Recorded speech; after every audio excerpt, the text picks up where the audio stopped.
Hi friends, నేను మీ Uma. Welcome back to Harshita food blogs.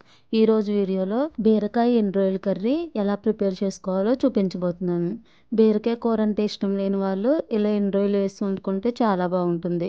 ఈ కర్రీ కోసం అరకేజీ బీరకాయలని ఇలా ముక్కలుగా కట్ చేసుకుని పక్కన పెట్టుకోవాలి. 2 చిన్న సైజు ఉల్లిపాయలు, 2 పచ్చిమిరపకాయలు, 2 రెమ్మల కరివేపాకు, 20 నుంచి 30 ఎండు రొయ్యలు గిల్లుకుని ఇలా వాష్ చేసుకుని పక్కన పెట్టుకోవాలి. ఇప్పుడు స్టవ్ మీద ఒక గిన్నె పెట్టుకుని 2 టేబుల్ స్పూన్ ఆయిల్ వేసుకుని స్టవ్ వెలిగించుకొని 2 రెమ్మల కరివేపాకు వేసుకొని బాగా వేగించుకోవాలి. ఇప్పుడు వాష్ చేసి పెట్టుకున్న ఎండు రొయ్యలు వేసుకొని కట్ చేసి పెట్టుకున్న ఉల్లిపాయలు, పచ్చిమిరపకాయ ముక్కలు వేసుకొని బాగా వేగించుకోవాలి. ఇలా వేగుతున్నప్పుడు మూత పెట్టుకొని 2 నిమిషాలు మగ్గనివ్వాలి.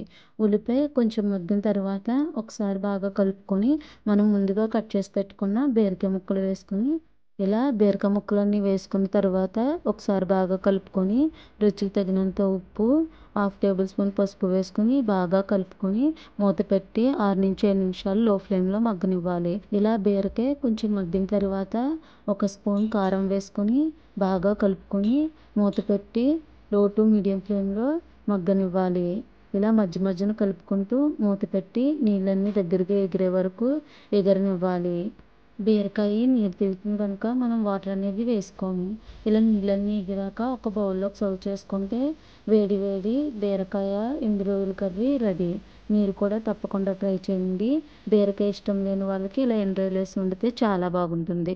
నా వీడియో కనుక మీకు నచ్చినట్లయితే ప్లీజ్ లైక్ చేయండి, అలాగే సబ్స్క్రైబ్ కూడా చేసేయండి.